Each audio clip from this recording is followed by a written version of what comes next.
আশা করি সবাই ভালো আছো, সুস্থ আছো। আমি প্রিয়াঙ্কা চলে এসেছি আবার একটা নতুন দিনের ব্লগ নিয়ে। আজ হলো রবিবার, আর আজই সেই দিন যেদিনকে দুই বাবা কলকাতা ফিরে যাচ্ছে। কি তাড়াতাড়ি দিনগুলো কেটে গেল বুঝতেই পারলাম না। মা যদিও এখন থাকবে আমাদের সাথে কিছুদিন, কিন্তু বাবারা চলে যাচ্ছে। আমার বাবারও অফিস রয়েছে, হাওড়ার বাবারও কিছু কাজ রয়েছে, তো সেই জন্য ওনারা বেশি দিন থাকতে পারবেন না বলেই চলে যাচ্ছে। তো ওই জন্য সকাল সকাল এখন মা আমার এখানে স্বাগতম আর মায়ের তিনজনের তিনটে গ্লুকন্ডি করে দিয়েছে, আর বাবারা সকাল সকাল চা খেয়েছে, আর মা বসিয়ে দিয়েছে এখানে রান্না। আজকে বাবাদের ফ্লাইট রয়েছে 2:50-এ, সেই জন্য বাবারা এই 12:30-টার মধ্যে বেরিয়ে যাবে। তো একদম ভাত খেয়েই বেরোবে, তাই জন্য মা একটু আলু ভাজা বসিয়েছে, ভাত বসিয়ে দিয়েছে, ট্যাংরা মাছও করেছে, সেটা আগেই তরকারিটা করে নিয়েছে। সকালে আগে ট্যাংরা মাছটা রান্না করে নিয়েছে, আর একটু ডাল করেছে, একটু কাঁচা আমের চাটনি করেছে। তো এখন মোটামুটি 11:30টার মতো বাজে, তাই জন্য মা সবাইকে খেতে দিয়ে দিচ্ছে আগে। তো এখানে আজকে বাবাদের মেনু রয়েছে ভাত, আলু ভাজা, ডাল, ট্যাংরা মাছের আলু বেগুন দিয়ে একটা ঝোল, আর রয়েছে চাটনি, কাঁচা আমের চাটনি। আবার কবে দুই বাবা আসবে আমার বাড়িতে এসে আবার খাবে কে জানে। যাই হোক, আজকেই এখানে তো লাস্ট লাঞ্চ করা বাবাদের, আবার যবে আসবে তবে আবার খাবে। তো দুজনই এখন খেয়ে নিচ্ছে, কেননা এখন তো আবার ফ্লাইটের প্রচুর প্রবলেম হয়, একটু তাড়াতাড়ি চলে যেতে হয়, তাই জন্য একটু তাড়াতাড়ি বেরোচ্ছে। তো এখানে বাবারা এখন বেরিয়ে পড়েছে। যাওয়ার সময় মনটা ভীষণ খারাপ হয়ে গেছে, সকাল থেকেই আমাদের মনটা একটু খারাপ। এই কদিন বাবারা এসেছিল, আমরা যেহেতু দুজন একা থাকি, কেউ আমাদের বাড়িতে আসলে আমাদের খুবই ভালো লাগে। আর আমরা তো সব সময়, আমি সবাইকে বলিও যে সবাই আসো, এখানে কিছুদিন করে থেকে যাও। আমি লোকজন ভীষণ ভালোবাসি, আর সেই জন্য সবাই আসলে আমার খুব ভালোও লাগে। যাই হোক, সবাই তো আর এসে সবসময় পুরো সারা জীবন থাকতে পারবে না, তো সবাইকে তো নিজের বাড়িতে আবার নিজের কাজে ফিরতেই হবে। তো এখানে আমার মায়েরও খুব মন খারাপ হয়ে গেছিল বাবা চলে যাচ্ছে বলে। তো এখানে মুকুল সেই জন্য মানে স্বাগতম মাকে একটু হাসানোর চেষ্টা করছে যে কিছুদিন পরেই তো আবার দেখা হবে। যাই হোক, দুগ্গা দুগ্গা করে সবাই বেরিয়ে পড়লো। এবারে আমরাও যাই, গিয়ে তারপরে ব্রেকফাস্ট করি, স্নান করি, লাঞ্চ করি, আর আশা করি আবার বাবারা খুব তাড়াতাড়ি চলে আসবে ঘুরতে।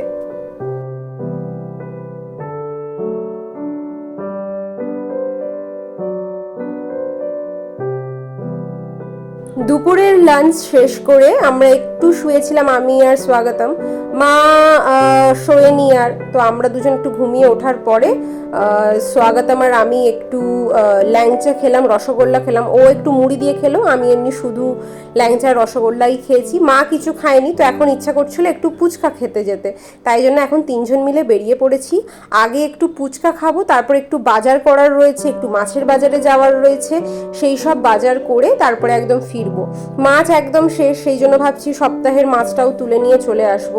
আর এই যে ফুচকার দোকানটা, এটা আমার বাড়ির নিচেই, আর এত ভিড় হয়, মানে সে সোমবার হোক কি রবিবার হোক কি শনিবার, যে দিন আসবে সেই দিনেই ভিড়। আমি যেহেতু একটু ল্যাংচা আর একটা রসগোল্লা খেয়েছিলাম, আমার পেটটা ভারী ছিল, তাই জন্য আমি এক প্লেটই ফুচকা খেয়েছি। আর মা যেহেতু কিছু খায়নি, মা আবার এক সেকেন্ড প্লেট নিচ্ছে, আর স্বাগতম তো এক প্লেটে ওর মন ভরেই না, তাই জন্য ও সেকেন্ড প্লেট নিচ্ছে। এখানে এক প্লেট ফুচকা 25 টাকা, আর 25 টাকায় 6টা করে ফুচকা দেয়, আর তার সাথে 2টো করে ফাও, আবার 50 টাকায় 4টে ফাও দেয়। কিন্তু সব জায়গায় যে 25 টাকায় 6টা দেয় সেরকম নয়, কোনো কোনো জায়গায় আবার 25 টাকায় 4টেও দেয়। তো আমাদের এখানটা 25 টাকায় 6টা দেয়, যেহেতু এটা লোকালিটি রেসিডেন্সিয়াল এরিয়ার মধ্যে বলে। তো এখানে আমাদের ফুচকা খাওয়া সবার হয়ে গেছে, আমরা এখন যাচ্ছি। কালকে তো সোমবার, আগে কালকের জন্য একটু ফুল তুলে নেব, ফুল তুলে তারপরে মাছের বাজারের দিকে যাব। আর এখানে মাছের বাজারে যখন গেলাম ফুল কিনে, দেখলাম মাছের বাজার অলরেডি বন্ধের পথে, তো আর মাছ কেনা হলো না। তো সেই জন্য আমরা এখানে সামনে গ্রসারি শপে চলে এসেছি। এটা সানাতে এসেছি, সানা মার্কেট বলে এখানে রয়েছে। যেরকম মোর, স্পেন্সার এইসব মার্কেটগুলো রয়েছে, সেরকমই এটা এই ধরনেরই একটা মার্কেট, যেখানে ঘরের রেগুলার জিনিসপত্র থেকে শুরু করে গ্রসারির সব কিছু জিনিসপত্র, সবজি সব কিছুই পাওয়া যায়। তো আমরা একটু সবজি পাতি কিনে নিয়ে একটু এখানে ঘরের জিনিসপত্র একটু দেখে নিচ্ছিলাম, কিনিনি যদিও, জাস্ট একটু ঘুরে ঘুরে দেখে নিচ্ছিলাম। সব কিছু কেনাকাটা হয়ে যাওয়ার পর পরে আমাদের ফলটা কেনা বাকি ছিল, তাই জন্য আবার চলে এসেছি। সামনেই আমাদের গলির সামনে একটা ফলের দোকান আছে, ওখানে সব ফল টল কিনে সব কেনাকাটি শেষ। এখন যাচ্ছি বাড়ি। অলরেডি এখন 9টা বাজে, 9:30টার দিকে খাবারটা এখানে আমি গরম করতে চলে এসেছি। কালকে যে বিরিয়ানিটা করেছিলাম একটু বেশি করেই বিরিয়ানি করেছিলাম, কেননা বিরিয়ানি বাসি হলে আবার খেতে ভালো লাগে। আর এই বিরিয়ানিটাই আমি রেখে দিয়েছিলাম, তো সেইটাই এখন 3 জনের জন্য গরম করে নিচ্ছি। মোটামুটি একটু বেশি রেখেছিলাম যাতে 3 জনের আরামসে হয়ে যায়। তো এখন বাজে 10টা 15, এখানে আমরা বসে পড়েছি ডিনার করতে। আজকে ডিনারে রয়েছে বিরিয়ানি আর তার সাথে স্যালাড কেটে নিয়েছি আর একটু রায়তা বানিয়ে নিয়েছিলাম। তো চলো আস্তে আস্তে খাবারটা খাই, খেয়ে দিয়ে একটু আইসক্রিম খেয়ে ঘুমিয়ে পড়বো। তো পরের দিন আজ হলো সকালবেলা, আজ হলো সোমবার। আর সোমবার ঘুম থেকে উঠেই দেখি মা এখানে অলরেডি পুজো করতে চলে এসেছে। তো আমি ঘুম থেকে উঠে ফ্রেশ হয়ে এসেই মায়ের পুজো করাটা একটু ভিডিও করছিলাম। আজকে সোমবার আর আজকে বকরি ঈদও, তাই জন্য বকরি ঈদের জন্য স্বাগতমের আজকে ছুটি আছে। এবারে আমি জানতাম না যে আমারও ছুটি আছে। আমি যথারীতি যেরকম রোজ অফিসের ল্যাপটপ খুলে বসে, আমার যেহেতু এরকম রিজিওনাল ডেজগুলোতে ছুটি থাকে না, সেই জন্য আমি ভেবেছিলাম আমার কোনো ছুটি নেই। তো তারপরে আমি দেখলাম যে আমার টিমের কেউই দেখছি লগ ইন করেনি, তখন বুঝলাম যে আমারও ছুটি। কিন্তু সেটা জানতে পেরেছি দুপুর 1টার সময়, তার আগে পর্যন্ত আমি কাজই করে গেছি অফিসে। তো এখানে এই হচ্ছে আমার গোপাল বাবা জীবন, আমার গোপু ভাই। তো যে মায়ের সাথে সব জায়গায় যায়, মা যেখানেই থাকতে যায় ও মায়ের সাথে চলে আসে, কেননা মা যেহেতু ওকে 3 বেলাই ভোগ দেয়, তাই জন্য মা ওকে কখনো বাড়িতে একা ফেলে আসে না। আর মা পুজো করছিল আর আমাকে আর স্বাগতমকে এখানে গ্লুকন্ডির একটু সকালবেলা জল করে দিয়েছে, খালি পেটে এখন এটাই খেয়ে নিচ্ছি। এটা খেয়ে তারপরে ব্রেকফাস্টটা বানাবো। মা যেহেতু পুজো করছে তাই জন্য আমি মাকে বললাম তুমি পুজোটা করো, আমি ব্রেকফাস্টটা বানাবো। আর আমরা ঘুম থেকে ওঠার আগেই মা উঠে ঘর ঝাড় দিয়ে মুছে মা পুজো করা শুরু করে দিয়েছিল। তো এখানে আমি চলে এসেছি আজকে একটু স্মুদি বানাতে, তাই জন্য এখানে ওটসটা শুকনো কড়াইতে ভেজে নিচ্ছি। বাবারা যেহেতু ছিল সেই জন্য খুব একটা বেশি স্মুদি বা এইসব টাইপের ব্রেকফাস্টগুলো করতাম না, কেননা বাবাদের তো খুব একটা এইরকম টাইপের ব্রেকফাস্ট খেতে ভালো লাগে না। কিন্তু আমার মা আবার এইরকম ব্রেকফাস্ট খুব ভালোবাসে, আর মা নিজেও খেতে ভালোবাসে এইরকম টাইপের বলে আমি মুকুল আমরা তো দুজন খাই। তো আমাদের জন্য আর মায়ের জন্য একই ব্রেকফাস্ট আজকে বানাচ্ছি। স্মুদি, একটু ওটস ভেজে নিলাম, একটু কলা দিলাম, দিয়ে দিয়েছি একটু খেজুর বেশি করে। এটাতে আমি আর কোনো চিনি অ্যাড করবো না, খেজুরটাতেই যা মিষ্টি হওয়ার হয়ে যায়। আর কলারও নিজের একটা মিষ্টি থাকে। একটু দিয়ে দিয়েছি বেশি করে আপেল, দুটো বড় বড় সাইজের আপেল আমি দিয়ে দিয়েছি পিল করে, আর দিয়ে দিয়েছি বেশি করে দুধটা দিয়ে তারপরে যদি কারোর মনে হয় একটু মিষ্টির দরকার সে হানিও অ্যাড করতে পারে। আর দিয়ে দিলাম এখানে দারচিনি গুঁড়ো। দারচিনিটা তো আমি বাড়িতেই গুঁড়ো করে রাখি, যে কোনো এরকম স্মুদি টাইপের দারচিনির ফ্লেভার কিন্তু খুব ভালো লাগে। এবারে আমি এটাকে মিক্সিতে ভালো করে গ্রাইন্ড করে নিচ্ছি, দিলেই রেডি হয়ে যাবে আমার স্মুদি, ওটস বানানা অ্যাপেল স্মুদি, যেটা খেতেও খুব ভালো হয় আর পেটও অনেকক্ষণ ভরা থাকে। আর আমি এখানে এখন এসে দেখলাম যে মায়ের পুরো পুজো করা কমপ্লিট। তো আমি এসে আর একবার একটু দেখে নিচ্ছিলাম যে মা কেমন সাজিয়েছে। তো এই যে 3 জনের স্মুদি এখানে রেডি হয়ে গেছে, 3 জনের 3টে গ্লাসে ঢেলে নিয়েছি। আর এখন এটাতে আমি উপর থেকে ছড়িয়ে দেব একটু ড্রাই ফ্রুটসে আমি আজকে শুধু আমন্ডস দিয়েছি, এছাড়াও যার যেরকম টাইপের ড্রাই ফ্রুটস খেতে ভাল লাগে সে সেরকম টাইপেরই দিতে পারে। তো এখানে আমি সবাইকে স্মুদি দিয়ে নিজের জন্য স্মুদি নিয়ে নিয়েছি।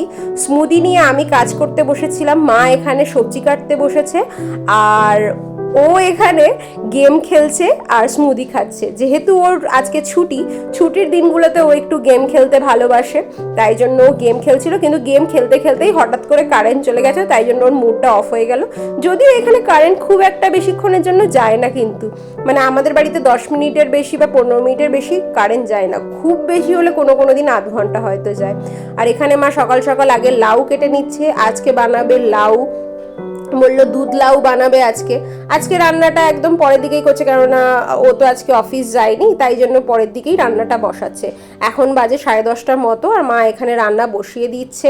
একদিকে চলছে লাউয়ের এখানে ঘন্ট, আর আরেকদিকে মা ডাল বসিয়ে দিয়েছে। আর মা যখন এগুলো করছিল আমি ভাবলাম আমার হাতেও একটু সময় আছে, আমি গিয়ে মাকে একটু হেল্প করি। তো এখানে আজকে পনিরের তরকারি হবে। আজ যেহেতু সোমবার তো আমাদের নিরামিষের দিনে একটু আমরা পনির বা পোস্ত এইসব জিনিসগুলো খাই। তো মাওরও সোমবার নিরামিষ, তাই জন্য আর কোনো প্রবলেম নেই। এখানে আমি পনিরের তরকারিটা বসিয়ে দিয়েছি, যেহেতু ভাতের সাথে খাবো তাই জন্য একটু সেমি গ্রেভি টাইপের করব, যেহেতু ডালটাও হচ্ছে তাই জন্য পুরো ঝোলঝোল রাখারও দরকার নেই। এটা আমি পনিরের ডালনা টাইপেরই করি, নিরামিষ, জাস্ট আদা বাটা দিয়ে একটু জিরে ফোড়ন দিয়ে আলু ক্যাপসিকাম এইটা দিয়ে করি, খেতে খুব ভালো লাগে। আর আমার যতক্ষণে এটা হচ্ছিল মা ততক্ষণ এখানে বিট কেটে নিয়েছে, স্যালাডের জন্য শশা কেটে নিয়েছে, আর এখানে মা উচ্ছে কেটে ধুয়ে রেখেছে, উচ্ছে ভাতে দেবে। আর বিটটা এখানে মা সেদ্ধ করতে বসিয়েছে। বিট সেদ্ধ মাও খায় আর স্বাগতমও খুব বিট সেদ্ধ খেতে পছন্দ করে, তাই জন্য এখানে বিট সেদ্ধ করেছে আর এখানে ভাতও বসানো হয়ে গেছে। তো এখন চলে এসেছি আমরা লাঞ্চ টেবিলে। আর এই হচ্ছে আমাদের আজকের লাঞ্চের মেনু। লাঞ্চে রয়েছে বড়ি ভাজা আর বিট সেদ্ধ, এখানে রয়েছে স্যালাড, এখানে রয়েছে ডাল, এখানে রয়েছে লাউ, আর এখানে রয়েছে পনির। এই হচ্ছে আমাদের আজকের লাঞ্চের মেনু। এটা ছাড়াও আর একটা জিনিস আছে, সেটা হচ্ছে ওই উচ্ছে আর আলু মা ভাতে দিয়েছিল, তো ওটাকেই মা মেখে দেবে। প্রথমে আগে জামাইয়ের প্লেটটি ভালো করে সাজিয়ে দিচ্ছে, কেন মা বলছে আজকেও বাড়িতে আছে, আজকেও একটু ভালো করে শান্তি করে খাক। আর স্বাগতে এমনিও নিরামিষ খাবার খেতে খুব ভালোবাসে, তাই জন্য ও এইসব মেনু দেখে তো ভীষণ খুশি। এই যে মা লাস্ট পাতে এখানে এখন উচ্ছে আর আলু সেদ্ধটাকে ভালো করে মাখিয়ে নিচ্ছে, একটু নুন কাঁচা লঙ্কা এইসব দিয়ে, আর ভাজা মশলা যেহেতু আমার সবসময় ঘরে কড়াই থাকে সেটাই একটু দিয়ে দিয়েছে। তো এই হচ্ছে আমাদের আজকের লাঞ্চের মেনু। চলো এবারে আস্তে আস্তে খেতে বসি। মায়ের আগে জামাইয়ের প্লেটটি আগে ভালো করে সাজিয়ে দিয়ে তারপরে আমাকেও খেতে বেড়ে দিয়েছে। এখন একসাথে আমরা সবাই বসে পড়েছি, আগে খাই। আর দুধ লাউটা আজকে দারুণ হয়েছিল খেতে, আর তার সাথে কিন্তু আমার পনিরটাও কিন্তু খুব একটা কম যায়নি, ওটাও কিন্তু খেতে বেশ ভালো হয়েছিল। দুপুরবেলা একটুখানি ঘুমিয়ে পড়েছিলাম, আর ঘুমিয়ে এখন 6:30টার সময় আমরা বেরিয়ে পড়েছি। আজকে যাচ্ছি একটু ব্রহ্মাকুমারীতে। আমার মা ব্রহ্মাকুমারীতে নিয়মিত ক্লাস করতে যায়, তো এখানে এসে যা পর থেকে মানে এখানে আসার পর থেকে তো মা খুব একটা যেতে পারিনি। আর মা যেহেতু রেগুলার ক্লাস করে, তো সেই জন্য মা বলছিল যে যদি এখানে কাছাকাছি কোথাও থাকে আমাকে তোরা একবার চিনিয়ে দে, তাহলে আমি চলে যাব। তো প্রথম দিন বলে আমরাই একটু মায়ের সাথে বেরোলাম। তো ব্যাঙ্গালোরে ব্রহ্মাকুমারী ইনস্টিটিউট 200খানা সেন্টার রয়েছে। তো আমাদের বাড়ির সব থেকে কাছে যেটা আমরা দেখতে পেলাম সেটা 10 মিনিটেরই ডিস্টেন্সে, তো আমরা সেখানেই এখন যাচ্ছি। আর যেটা জানতে পারলাম যে এই যে ইনস্টিটিউটটা আমাদের বাড়ির সামনে রয়েছে সেটা নাকি সবে তৈরি হয়েছে, তাই জন্য এটি খুবই ছোট্ট একটা জায়গা, মানে অতটা বড় বা ভাস্ট এরিয়াতে নয়, কিন্তু ক্লাস তো সেই একই হয়।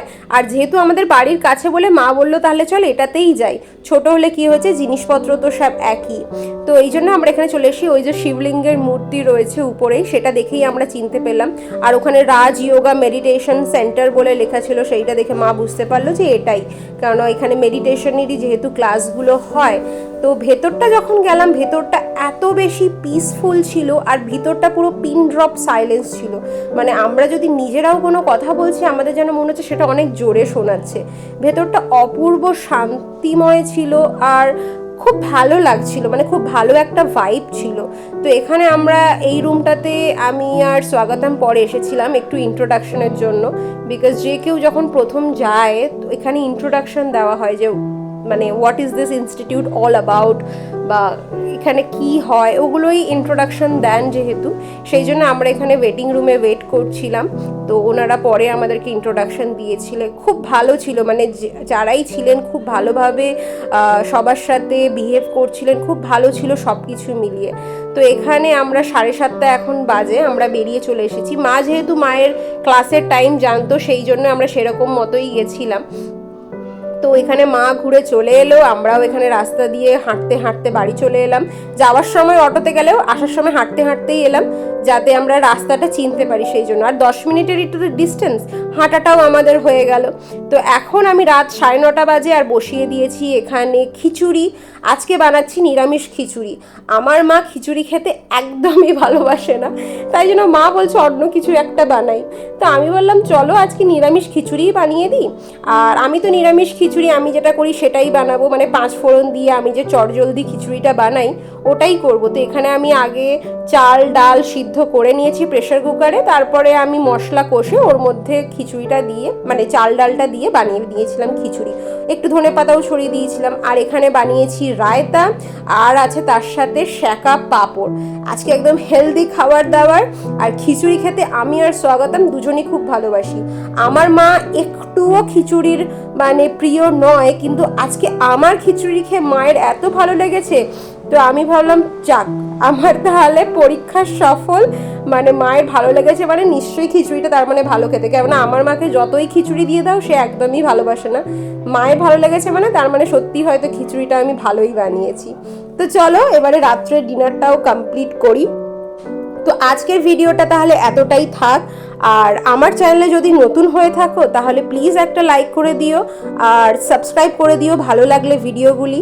আর যদি আমার এই ভিডিওটি ভালো লাগে তাহলে অবশ্যই লাইক করো, কমেন্টেও জানিও ভিডিওগুলো কেমন লাগছে। ফেসবুকেও আমি ভিডিও দিই, তো ফেসবুকে যদি কেউ আমার ভিডিওটি দেখে থাকো তাহলে ফেসবুক পেজটাকে লাইক করে দিও এবং ফলো করে নিও। দেখা হবে খুব শিগগিরই। Thank you so much.